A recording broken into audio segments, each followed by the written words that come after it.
What's going on, guys? Chris with SVT Garage, and we got a treat for you guys today. This car is one of my favorites. A good friend of mine owns it, Jason, and we're gonna do a little interview with him in this car, and let me know what you guys think. Jason, take it away. Hey everyone, I'm Jason. This is my 2001 Mustang Bullitt. That's cool in itself, but it's actually been completely swapped over with the full drivetrain from a 2003 Cobra. Has a VMP 2.3 supercharger on it, and pretty much the works. Anything you could think of, it's pretty much got it on it. Car is very well. It's bolt-on equipped for sure. Yeah. It has pretty much stock motor. Yes, unopened motor. Unopened, but anything you can bolt onto, it's pretty much been done. Yeah. The whole typical 0304 Cobra mods, it's got everything. And we were talking before, as we were getting set up, the chassis has about 40,000 miles on it. Yeah, probably like right. 45-ish, maybe a little bit more, but because one of relatively low mile chassis. One of the questions I asked him and my buddy that's over here, the paint on this thing is flawless. The color is? It's called dark Hyland green. Dark Hyland green. Absolutely one of my favorite colors, and I know it's a Bullitt color, but I really wish the 03s had that option, because it's the way this thing just hits in the sun is it's really nice. And the funny thing is like I was telling him, I was very familiar with this car online, seen it going around in the build, and was a huge fan of it. And then out of nowhere, I see this fool's got it. And it just kind of kept it to yourself and just pulled the trigger, right? Yeah, I mean, Chris is right. It's kind of famous online, like on Instagram and on the old SVT performance forums. I guess famous in the Mustang. The Mustang. Not sense. everybody cares, but we care. We care. That's all that matters. But no, it had a good following. Yeah, it had a really there's good a whole build series of it on a forum thread on it on SVT performance up to a certain point. But yeah, original builder is Mike Barbelinardo. He's actually, if you guys watch the Haggerty, or he used to be on the Haggerty YouTube channel, but now he works with, I believe, Tony Angelo. He's a big drift guy, but they have their own YouTube channel on there, and he kind of on that with him. You should check it out. But no, he did the build on the car. He did an amazing job. Yeah, a lot of his personalized stuff is still on the car. Yeah, he did a lot of custom stuff. Yeah, like the brakes. The brakes, and we'll get into. We're gonna pull the car out, get it in the sun, and do a nice walkthrough. It just for reference, it's got the 6-piston CTS-V brakes, not the ATS, but the CTS-V. They're huge, they're massive, and the fact that they fit the Bullitt wheels, the 18s. Yeah, it's pretty impressive. They barely fit. Yeah, barely, but they fit. So getting into it, what did you have? What got you into cars? We'll go there. So cars in general, my grandfather was really big into cars. Mm-hmm. When I was little, he was into like 50s and 60s Buicks, big Buick guy. I'm never really a big fan of Buicks myself, but I could appreciate it. The Grand National's the exception. No? Yeah, well, no, yeah, I can appreciate that. He wasn't into that. He was into the old stuff. The old stuff, right. Which is cool, but his passion for cars was that's where I got the bug from. So if he were around today, he probably would be he'd probably be talking smack because he's a big GM guy, and I've only had Fords. But yeah. That's where I initially got the bug from. My dad's also kind of into cars. He doesn't have anything at the moment, but he definitely has a small passion for it. But for me, I don't know what happened, but just growing up, the sound of a Mustang, like especially like this body style, I was that kid that could like hear one going by and be like, oh, that's a Mustang. And for some reason, I just fell in love with like SN95, New Edge style Mustangs, and wound up getting one for my first car. And what year was that? Was GT?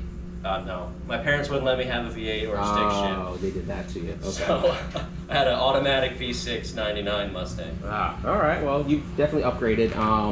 Before this, what were you? What'd you have? So this is actually my 7th Mustang. Okay. So any Fox bodies? I've never had a Fox. Never had a Fox. The oldest I had was I had a 96 Mystic Cobra. Okay, that's a good one. So that's the oldest one I had. It was a little rougher on the edges, but yeah, I mean that's a hard car to just get a paint job on it anyway. Yeah, the paint was okay. Yeah, but most of them are in that kind of condition. But I liked it, but it was just that's what I had before this, and I liked it, but it had some problems, and I liked it, but I didn't like it enough to make it how I wanted it. To put some money into it. And it was slow. Yeah. And in a sense, you'd almost have to go this route to make that thing. Yeah, I was looking into the Coyote swap route. Which is a cool, now don't get me wrong, a Mystic Yep. 96 Yep. Coyote swap, like Gen 2, Gen 3. Yep. That's a nice car, that's a nice setup. I was thinking about it, but I think the starting point of that car for me wasn't worth it, just because it would need the paint job and everything, and I priced out the paint job for it. It was just astronomical. So I was like, yeah, this car's not. I like it, but not enough to invest all that into it. And this one. So you sell that car and then get this, or you had the other car, had this, and sold the other one. So I've always wanted what you have, 03, 04 Cobra. Right. That was always like the goal, the peak goal. It was so much that I talked about him so much that even my good friend wound up getting one before me. Yeah, so that was always the goal. The prices on those have always just been just a tad out of reach for me, because they never really gone down in price, the Cobras. Now hold on a second. What's that? Yes, these have been in that high price range, but this is not a low dollar car. No, I'm talking about in the past. Okay. Oh. I'm talking about in the past. I've wanted one of those forever. But every time it came time to buy a car, I could never get financing for it because I was a kid. I didn't have enough money to put down. The bank would finance it, but not all of it. So I think I tried like 3 times to buy a Cobra in my past and wound up with other Mustangs instead. But my buddy Victor wound up buying one before me. I pretty much got him into Mustangs. So for him to get one, and he kind of would rub it in my face all the time. So I got the bug. From that. The bug again for that. So I started looking, and of course it was right during COVID. He's a Mazda guy. He's a big rotary guy. He actually sold it to fund a pretty sick build that he's doing on a 3-rotor R7. Yeah. It's going to be nice. So I understand him having to get rid of the Cobra to finish that project, but I started looking for a Cobra. I had the 96, but I was looking for a Terminator, and the prices were starting to go up during that boom. That process, And I was starting to freak out, like, oh my God, they're going to keep going up. But then it did calm down. But I managed to sell that car, and I was looking for a 03, 04. And this one, so I've been following this car. It's changed hands a few times. Did you get it from the guy that built it, or you got it from the other guy? So the guy that built it wound up selling it to another Instagram guy. I think it's Suicide Kings 2 or something like that. Okay. He bought it, drove it to Mustang Week, and then someone bought it from him at Mustang Week. Oh, okay. And then that guy sold it to the guy I bought it from. All within 2 years. Okay. Not because there's anything wrong with the car, but they all had their own situations, and things always happen. They did. Up, But anyways, I saw this for sale before the guy that I bought it from bought it. Yeah. And I showed all my friends. They're like, "That thing's awesome, if only," type of thing. If only, yeah. And then a few months later, I see it on one of the Cobra pages, and the guy's just tossing around the idea of trading for something because he's got an itch for like a 70s muscle car type of deal.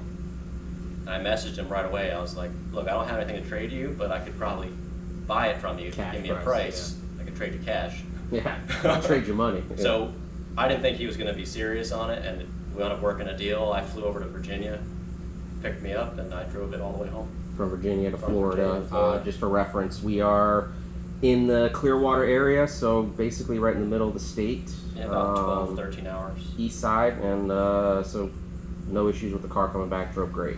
No, AC works, all that, everything in the car. I knew it was It's a going to be comfortable good. car. Yeah, very comfortable. I knew it was going to be good, but you still have those doubts when you're flying that far and having to do that. But no, it was perfect. But yeah, that's pretty much how I got into cars, and I've always been into Mustangs. Like I said, this is my 7th one. Yep. And I was in the market for a Cobra, and then this turned up, and I was like, oh man, that's so much cooler. No offense to Cobras, but No, this has got its own little. this one is like a once in a lifetime this thing. is this is a very nice build. The Bullets themselves have a different flow or feel to them. Right. For the new Edge, just like the Cobra has, but you get the best of both worlds because you have the whole drivetrain. Is it straight out? And it's a straight axle? IRS. It's IRS. Yeah. So you have. I mean, you got a nice car. I'm a little jealous because. That was another sidebar. Victor, with my friend who bought a Cobra before me, he had a Bullitt first. He did have a Bullitt. And then he traded it for a Cobra. Yeah. And then I pull up in this, so he was definitely feeling. He was a little. Feeling a little upset. He's feeling some kind of way on that one. Yeah. And rightfully so. Again, this thing, when we pull it out in the sun and take a peek at it, it's jaw dropping. At the very least, I mean, it's clean, very well taken care of. Jason takes care of it like it's his baby, and you can tell that everybody who has had it before him just didn't beat the crap out of this thing. Yeah, everyone's been taking good care. Yeah, of it. this car is that. It's that nice of a car. So you sell the 96, you get this, and you haven't done much or nothing. You haven't had to do anything to it. I haven't had to do anything to it. I went through the engine bay and just cleaned up some things. Like the guy, don't get me wrong, the guy who built it did an awesome job. There was just some things that I felt I could do maybe a little better, yeah. Clean up. I got rid of the fuse box, relocated that, started a wire tuck. It has Viking coilovers all the way around, so they've been messed with the other owners over time, raising it and lowering it. And I just got it all dialed into how I want it. And it looks good. It's again, once we pull it out, we'll see all that too. It sits nice. It's kind of like my car. I got the coilovers up front and the springs in the back, but your car sits flush. It's very nice. Just trying to get it as low as possible without making it impractical. Yeah, and remember, I think we were talking at Armature Works because our cars are equally low. Yep. And I had to adjust mine 5 or 6 times before I got it to where I wanted it, where I wasn't scraping everything. Yeah, I had this car up in the air almost every weekend when I first got it. Yeah. Just because it would be a little too low, or the compression was a little too soft, and it would rub the tire. Or eventually I got it to where it sits down, and it rubs on like big dips in the road. Yeah, but other than that, which is you're gonna have. Like, that what are you gonna issue. do? Yeah, what are you right? gonna do? There's got to be some kind of trade-off. Yeah. But so I haven't had to do anything to it really. I mean, future things to it, I can't even really think of anything. I'd like to put some forged wheels on it, custom wheels at some point. Yep. Just not really sure. Would you go E85 or just stay premium? I keep debating that. Yeah. Because I really do like the fact that I can drive it anywhere. Anywhere, but that's my biggest. And it does make 650 wheel, or 620 wheel, so it's not like it's slow. Yeah, that's a good number in any car, especially these ones. But you get that little. It's a little more safety. You get that gain with the E85. And a little more security. I guess. Yeah, you get the security of it. I mean, again, other than some wheels. Yeah. And I've debated the exhaust stuff, but. Well, your car sounds fantastic. But I kind of like. I've always wanted borderless stingers, but every time I look into it, I drive this. I listen to this one, and I'm like, it sounds so good. Again, we're gonna do. This video you guys are gonna see. We're gonna do some driving in the car. Maybe some flybys or whatever, but we're gonna have some in-car stuff, some out-of-car stuff. I'm gonna set the GoPro up, and we're gonna get this one done pretty good. So, without further ado, I say we pull it out and let's do a nice walk around. Let's do it. What you think? All right.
guys, the paint on this car is just so clean. You can just see that.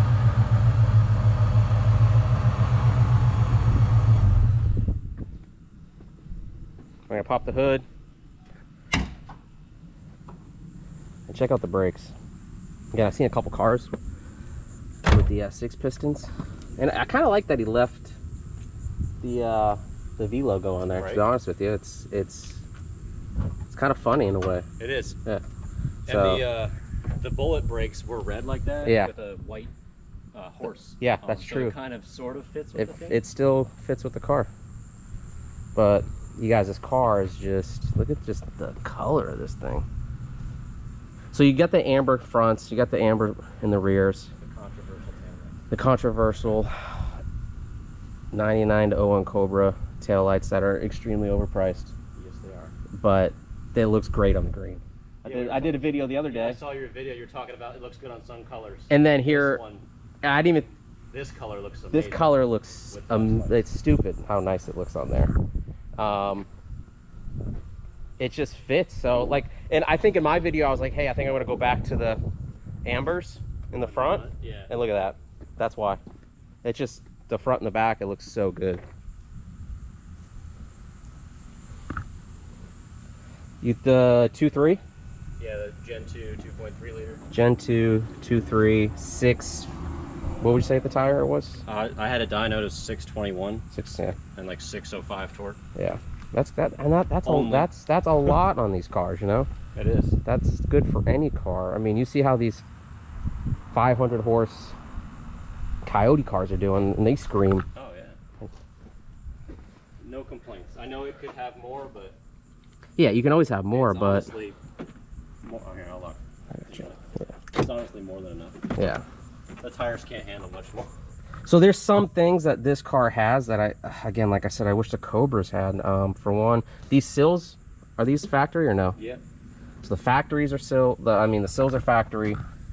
The floor mats, right? They might be aftermarket. They might be. Yeah, I'm not 100. The seats are the actually the same as like a 99 to 01 seat. Yeah. Cobra seat. And these ones, I feel like these are nicer than that year Cobra seat. The inside of this thing is just so nice. It's pretty. I like the shift boot matching on the e-brake. Like this car is just. We gotta get the cluster from the other side. Yeah, we're gonna go check that out. The car's just clean inside and out.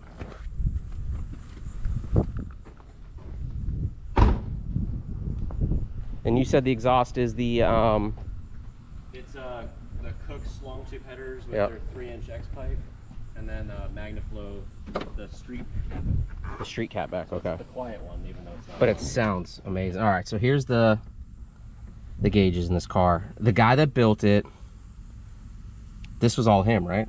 Yeah. So I asked him about it. It's a 03 Cobra cluster. Yep. But I guess he worked at some kind of company that does like prototyping. Yep. So he had like a availability or access to like screen printing and stuff. Dude, so yeah. he designed his own face. I mean, look at you guys can see, look at the Kind of reminiscent of like a Ford GT. Look at the red line on the, obviously on the tack, but then it's on every gauge. The coolant, the fuel, the boost. I mean, the boost gauge, look at that. It's got the 2 rotors on It's got there. the 2 rotors on there from like the, from like inside the blower. The guy did a like, kudos, bro. I mean, even the, these are speed of sound, right? Speed Hut? Speed Hut. Speed of sound pod. Yeah, pod with the Speed Hut gauge. They had those custom made to match too. It just, dude, the car. Did we say what you paid for this thing? Do we or did we? Did we? No, we did not. Do you mind disclosing No, that? So this is an 01 Bullitt, 40,000 on the chassis. We said what, 70 on the motor? 70 something. On the motor. On the motor. This is the cluster from that motor, so it matches up. 30,000, and it's a steal. This is such a cool car. It's very nicely done. And I'm happy that you got this thing. Like, yeah. And I did tell him, which he's gonna have to do it if he ever sells it. You gotta let me know. All right, guys, so we got a nice walk around of this thing. Oh, the front bumper. Oh yeah. It's just a nice car. It's got little pieces of everything. It's got all the new age fanboy parts that you want. Yeah, it's definitely a fanboy car in a good way. Yeah, it's got every rare S95 part on new edge. So again, this car is just in the hood, the Cobra R, the 2000 Cobra R hood style looks great on here. I mean, guys, comment, let me know what you guys think of this thing. And I always say, you know, tell me your honest opinion. I'm gonna be upset if you guys don't like this car, just because it's that nice. So we're gonna take this thing for a little spin, hear it, go through a couple gears, and cool. You go with that? Yeah. All right, guys, stand by. We're gonna get this thing on the road.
Sounds good, man. This thing, it's impressive. And again, the 600, and I'm at 750 at the tire, 780, I think. 620. You're at, no, I'm saying me. Oh. You can't tell that, you can't feel the difference. Really? Yeah, this car feels strong. This car feels really strong. We were doing a couple pulls. Again, you'll see on the other videos we're gonna post, but this thing sounds and just drives incredibly nice.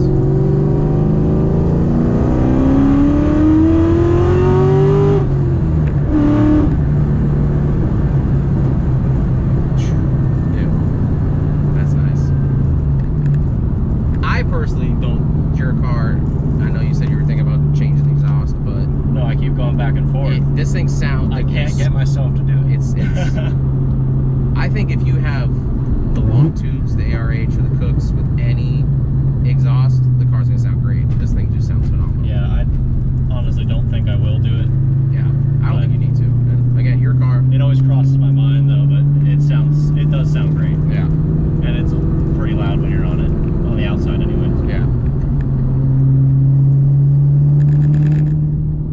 We are currently stuck behind a moped or motorcycle. Yeah, it's a motorcycle. Motorcycle.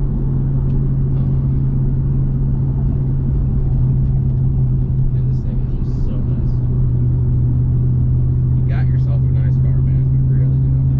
Yeah, appreciate it. And I appreciate you coming and doing this. Yeah, thanks for having me. Yeah. Guys, SVT Garage. I appreciate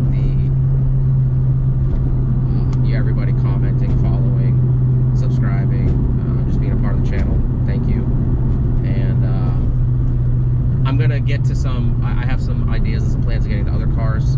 I'm gonna go through the list of some of my friends' cars. Luckily, I have some really good friends with some really nice cars, just like the one we're in right now. And I have this set up with a couple of them, so just stay tuned. Derek's car is down, the one with the white, the white one with the CCWs, his radiator just blew, so we're waiting for that to come in. We're gonna put that back together, but so you can go left here, and then make a right. But my buddy Chad's got the 3-liter Whipple car. Steve has got the 2.9 Whipple car. This one, my brother's got a twin turbo, fully built Coyote car, and you know I've just met some. Yeah, right. I got some really good friends and family, and that I've met along the way, and the cars have brought us all together, and it's kind of what this channel came from anyway. So